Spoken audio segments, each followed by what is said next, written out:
What are the three key fantasy football questions surrounding the 2023 Arizona Cardinals? It's time to break down that team right here and right now as we begin another week, another edition of Locked On Fantasy Football. You are Locked On Fantasy, your daily NFL fantasy podcast. Part of the Locked On Podcast Network, your team every day.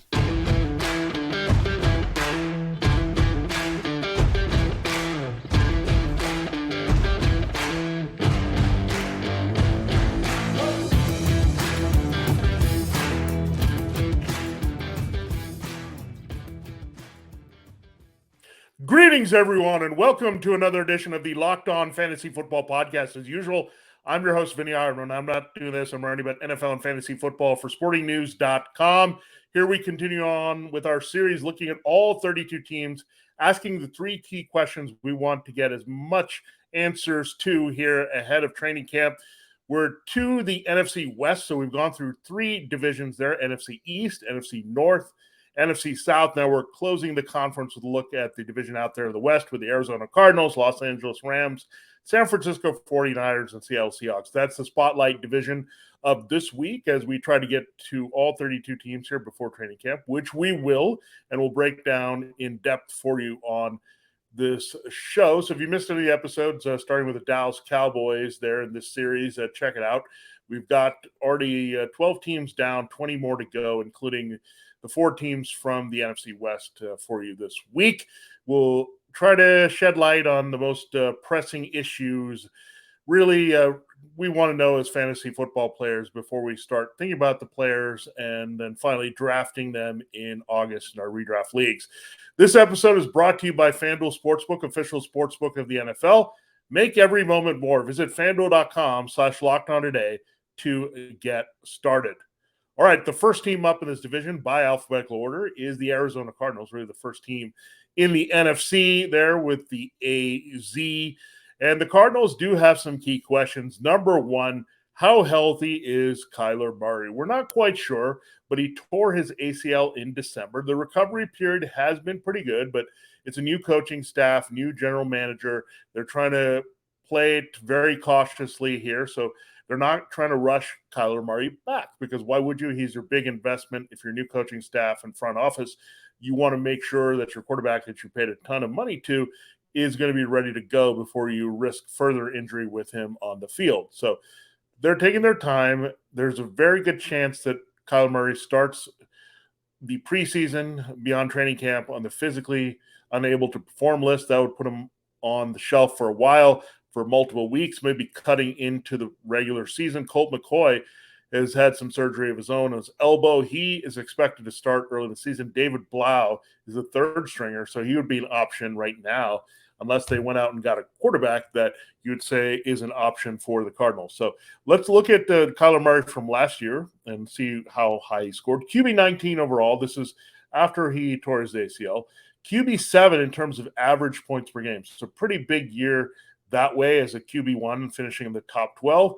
He's now ranked QB 23, factoring in the injury risk and not knowing when he'll return to the field and be at full speed here in 2023. So I have to say some numbers were more inconsistent for Kyler Murray last year. He's not running as much. We've seen those totals drop the past couple of seasons into the 400s. That's not good.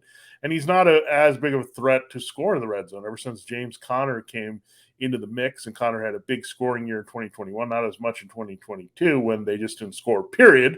Without Murray, it was a bit of a struggle here. So when you look at Kyler Murray, I think he's a little bit more volatile than other quarterbacks, and he's not that surefire running guy anymore, right? When you have rushing totals that are closer to Geno Smith than, say, a Lamar Jackson, that's a little bit concerning. And you have other running quarterbacks that are on the way to emerge. Josh Allen is a factor there. Jalen Hurts and Justin Fields. So Kyler Murray just looks, not going to say he's a pocket quarterback that's not going to run a lot, but he's not that elite, dynamic, high-volume runner we want at this position to really inflate a value. Now, QB7 is still pretty good here, and he did run quite a bit in that time. But again, he was a big durability risk to the point he plummeted outside of the QB1s really well into the QB2s there. So pretty risky, very inconsistent, much more so than 2020, where he was pretty solid every week. You could count on a certain amount of rushing yards. The 2 TD mark was always attainable in some combined fashion. And the passing yardage was pretty big. Now, the passing has declined. The yards per attempt has not been good. He's missed time. The weapons are now limited. He doesn't have DeAndre Hopkins. Remember, that was his big blow-up year to have Hopkins in the mix as his number one receiver. Now he's going to fight through Hollywood Brown as his number one. Does he profiles that, or he's more of a big play threat on the outside there? And we know that Hollywood had a key role when Hopkins was suspended. So there was that sense, but the numbers just weren't there. So look at that. And then December is a shaky timeline for running quarterback, how healthy he's going to be and be able to run. Is he going to be adamant about being a pocket passer?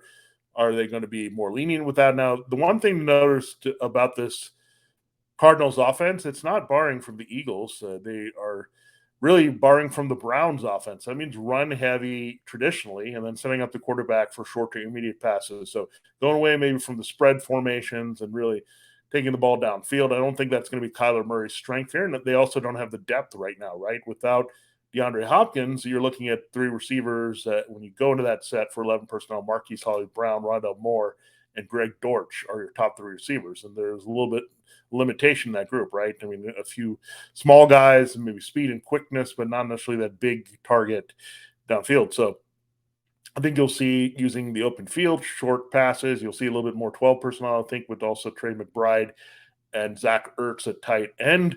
I just don't see a lot of upside here for Kyler Murray. I think he is a QB2, however you slice it. I think if he's healthier, you bump him up a little bit there from QB 23. He's a solid guy, and he has some upside, but you cannot go in feeling great that, okay, Kyler Murray is somewhat healthy. We're good to go with him as a QB1. You really need to have a backup plan that's strong. We've talked about some of those other quarterbacks that are sleepers, including Kenny Pickett or Derek Carr. Can they put up some numbers that are a little bit steadier here in the pocket? That if you want to take the risk on Murray and the upside and maybe he taps back into that 2020 production, then you can go that way, but you have to have a steady other starter that you can look at that you can count on for durable play here. Kirk Cousins might fall into that category. Jared Goff might do so. You might draft one of those guys first and then take a shot at Kyler Murray later, depending on what we get for his health progress. But QB23 says very conservative with his health. Not very optimistic that he'll be available early in the season to help in reality or fantasy football. So a lot of things in play with Kyler Murray, but the bottom line is, look, are you going to draft him as a QB1? No. Are you going to draft him as low as QB23? Probably not, but I'm still going to be very careful. There's too many alternatives here in the running quarterback realm, in a quarterback that's going to be on a bad team that's going to throw a lot and put up some volume in that way and produce with the arm, that I just can go in different directions away from Kyler Murray. Again, that's not to say I'm going to stash him and look for the upside, but I don't want to spend a lot of high value targeting him as a sleeper and think I'm sneaking away with the QB1 when very much you could feel him busting as much as booming. I mean, even dropping below that QB23 in terms of his final finish. So, yes, just the quarterback landscape has changed a lot. I think a lot of it has to do with Jalen Hurts and Justin Fields coming to play as a little bit better runners of that position. You've got Justin Herbert on the upswing here and some other guys that will rebound, such as Lamar Jackson. So it's just not high investment Kyler Murray. And just be careful. Don't get too cute in trying to draft him and think you're getting a steal as a QB1 in the form of a well-buried QB2. All right, there you have a look at the first key question surrounding Kyler Murray. We want to know how healthy he is. How much do we want to factor that in the risk reward with them? That's a good question. We're still waiting to find out, but I would err on the side of caution, just like the Cardinals are with him in reality. We're going to follow in fantasy. Speaking of fantasy, we know that FanDuel has been great at that aspect, but FanDuel is also the number one sports book in America. That's right. You can't go wrong with the action there on FanDuel. And now there's a really good offer for you. As we wait for the NFL games and the season to come, you might be looking at futures. Baseball season is in full swing, and there's no better place to get in on the action than FanDuel, America's number one sportsbook, because right now new customers will get a no-sweat first bet up to $1,000. That's up to $1,000 back in bonus bets if your first bet doesn't win. Just go to FanDuel.com/lockdown to join today. Really good action there. I look at my team, the Cardinals. Not very good season for them so far, but a pretty good series for them against the Mets over the weekend. They're going to turn their attention to the Nationals, so maybe some action between two teams that have the worst record in the NL. Maybe some ways to get value there. You've also seen some good matchups here, but definitely there's some surprises in MLB. We see what the Texas Rangers are doing. The Tampa Bay Rays have been outstanding.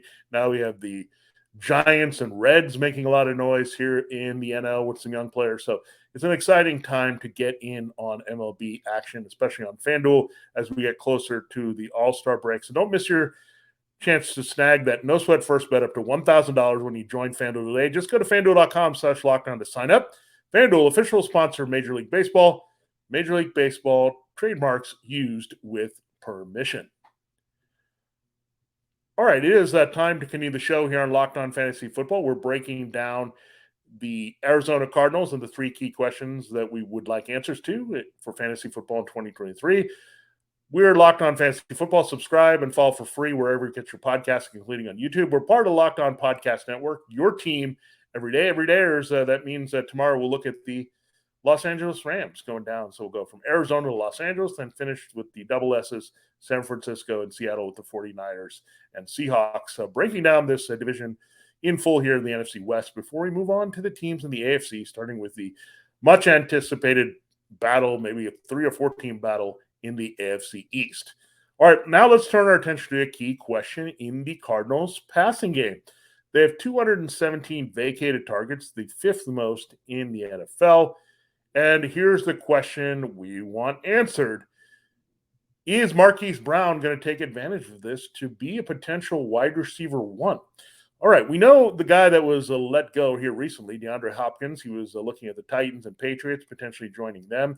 98 targets he got last year, even with the time away. 47 for A.J. Green, who decided to retire. They also had one chosen Anderson. He was not choice.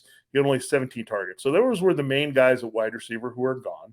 Now we look at how the distribution was with the guys that are now the top 3 receivers. 107 for Marquise Hollywood Brown to lead the team, but interesting, Hopkins really pushed towards his number with lesser playing time. I know Brown also missed some time. So those are pretty close between those two guys, treated as code number 1s in terms of targets. You had a look at 64 targets for Greg Dortch. He came in there behind Hopkins and Brown, but ahead of A.J. Green, who's now gone. And now you had Rondale Moore right behind Dortch with 56 targets. So very interesting receiving core, not very inspiring. Let's look at where Marquise Hollywood Brown finished. Wide receiver 46 overall with that missed time of the injury. But he finished as a solid wide receiver 3, wide receiver 32 on the board. Fell there even with the return of Hopkins, even with the decline of Murray and not playing well, passing well in particular. Wide receiver 33 is his ranking. This is all in half-point PPR according to the expert consensus. Now you look beyond that, Rondale Moore is at 55. Greg Dortch is at 120. These guys were really buried last year behind Hopkins and Brown. Not much to see there in the Cardinals receiving core for fantasy football value. Now, the guys that are replacing Hopkins, Green, and Anderson, you have Michael Wilson. He's a rookie. You have Zach Pascal coming over from the Eagles. He played with the Colts. And Andre Baccalia is also in the mix there as well. So not a lot of experience or reliable targets behind Brown, Dortch, and Moore. Now, this might say, okay, Dortch or Moore might be a sleeper. But again, if we're shaky on Kyler Murray in the pass game, if McCoy has to start or even you see David Blau, it's going to be a little worrisome there. So we look at also at tight end last year, Zach Ertz and Trey McBride, as he worked in as a youngster behind the venerable veteran, 108 combined targets there. So there's definitely a certain amount of vacated targets that you figure are going to be distributed more between Brown, Dortch, and Moore. You'll see some of the younger receivers step up as well. So Anderson and Green's numbers would seem to go to those guys there. I don't know if you'll see a big spike for Dortch or Moore, but then you have those 96 targets available for Hopkins. So you figure some of them are going to go to Marquise Brown as you see him bump up his targets. Then you have Dortch and Moore getting a little bit more, but not significant. I could see Rondale Moore definitely getting more targets than Dortch this year. So when we look at all that, I mean, Marquise Brown, the other key factor is that Kyler Murray needs to be his quarterback to maximize his value because of that Oklahoma connection, the big playability, we know it's there. The chemistry is real. So that's very important here for Brown is how many games can he get with Kyler Murray at quarterback. Now, that would still say his number of wide receiver 3 near the bottom, wide receiver 32 finish on average last year and a half point to just dropping him one spot to wide receiver 33 doesn't quite make sense, right? You figure this offense is going to be a little bit different. And if the running is down for Murray and McCoy is still the guy at quarterback or Blau, I still think they'll give Marquise Brown the clear number 1 target treatment because we know Dortch and Moore are a little bit similar, smaller type receivers. Brown is the one guy with the speed on the outside to make things happen here. So, again, it all lines up where Brown should be busier. So I'm not going to say bang the table and say Marquise Brown.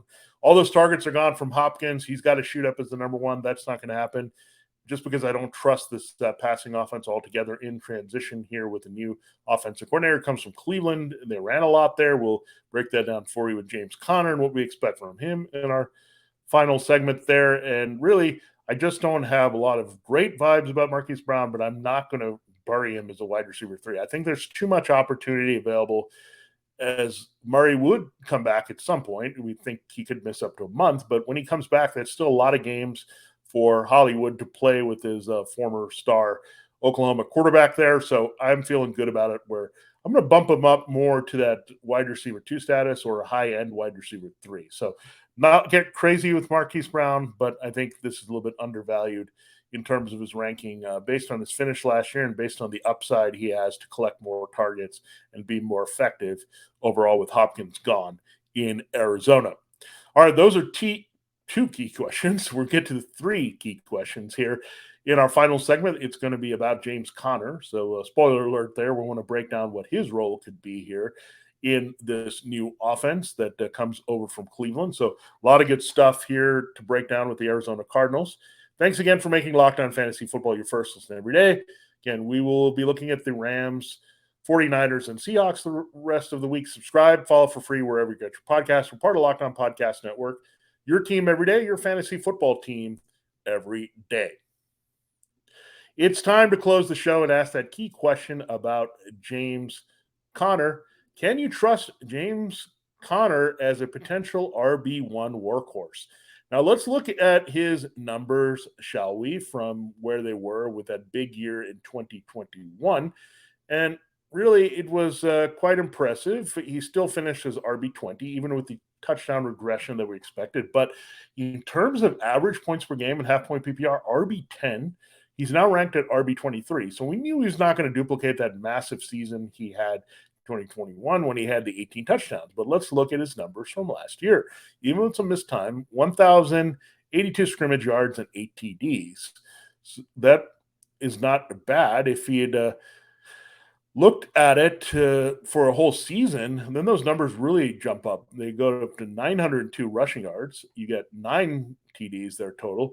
You get 1,248 total yards, 346 receiving. So that's not much different. When you look at those numbers there, yes, the touchdowns are down, but 1,127 yards and 18 touchdowns the year before. So he was actually more productive yardage-wise from scrimmage when you look at the averages there for James Conner. So yes, in essence, he was a more effective, more used back last year than he was the year before. The only difference was touchdowns, right? Touchdowns are volatile. We know that from one season next, but that was not a wimpy number. 8 TDs is a significant amount, especially when you don't play the full season, and you would have projected to 9. So 9 touchdowns is nothing to sneeze at here at your running back spot if you're looking for an RB2, and that's all we were looking for. We knew the touchdowns were not going to duplicate themselves at 18. They rarely do for any running back. So, but look at the return you got. You got an RB20 when you look at the overall big picture. You got still an RB1 when you finished in the top 12 in the average scoring. So when he was out on the field for your fantasy team, he produced on a level close to what you saw in 2021. And when you look at the Cardinals, you have 91 vacated carries. The culprits here that are gone, Eno Benjamin and Darrell Williams. So those 2 guys are the missing carries from this equation. Keontae Ingram returns. He's the number 2. You have Corey Clement. He's number 3. And just not a lot here of depth behind James Conner. They didn't really invest much to say, okay, we've got guys we want to compete with James Conner. And part of it, I think he's in the last year of his contract. He's still below 30 here, 28 years old. And you look at the running numbers from last year, they only ran 38% of the time. That should go up. Part of it was Kyler Murray not running as much, but when you look at the new offense, again, borrowed from the Browns and a lot of the concepts they had there, 48% of the time they ran in Cleveland. So that's a good chunk of maybe 10% more opportunities here that rise up in the carry. So let's look at the 10% bump there. Then you're looking at a potential of 100 carries still to be distributed. So more chances for Conner if they raise the volume there. So touches should go up for James Conner. If he can stay healthy and get reasonable touchdown opportunities, that's going to be the question. And again, that's not all his fault. He's a finisher there, so he needs some help from the rest of the offense to get there with those numbers. But Conner should get the majority of those opportunities if they're reducing what Murray's going to do and don't want him to take some hits inside the red zone, especially inside the 10, inside the 5. Don't want to have him do that coming off the torn ACL. So it really lines up well for James Conner. You figure if it's Colt McCoy early, they're going to lean on the run more. I think they'll lean on the run, period, because they have had the spread and the Cliff Kingsbury style of passing. They're going to, of course, go the opposite direction with that. So they upgraded their offensive line, added someone in the middle there. So with Paris Johnson Jr., the rookie. So they're going to look at it. Look, we need to power run the ball. We got 2 tight ends here in Ertz and McBride that are pretty good together to get on the field. Maybe a little bit more 12 personnel given the limited depth at wide receiver that doesn't go very comfortably behind Brown, Dortch, and Moore. So everything lines up. So if we're going to be a little bit lukewarm about giving Marquise Brown a bump up from where he was in the rankings and put him just around wide receiver 3-2 borderline, we're really bullish on James Conner here based on all the numbers. I think he's being severely undervalued as an RB23 and half-point PPR. There's just too much that says he's going to touch the ball, and the Cardinals are kind of giving away a lot of that Conner's going to be the guy running the ground. Now, there's a little bit of risk and durability with a lot of running backs. I think Conner is that perceived guy, and some people fade him too much based on that. But again, the last 2 years says he's been on the field. They've compensated him well. They use him well. And I think that will continue and actually be improved here in the new style of offense that's going to be more reminiscent of the Browns and the usage of Nick Chubb here in 2023. There you have it. There's a breakdown of the 3 key questions about the 2023 Arizona Cardinals for fantasy football that we did our best to answer. So a lot of in-depth analysis there for you as we'll find out more as the installs happen and training camp and all that, but definitely some signs it's pointing in one direction with the quarterback, wide receivers, and running back this year. Thanks again for making Locked On Fantasy Football your first listen today. Subscribe and follow for free wherever you get your podcast. Every day. Tomorrow we'll take an extended look at the Los Angeles Rams. So good stuff there. For Locked On Fantasy Football, this has been Vinnie Iyer. If you missed any of the teams, check it out on our archives only at Locked On Fantasy Football.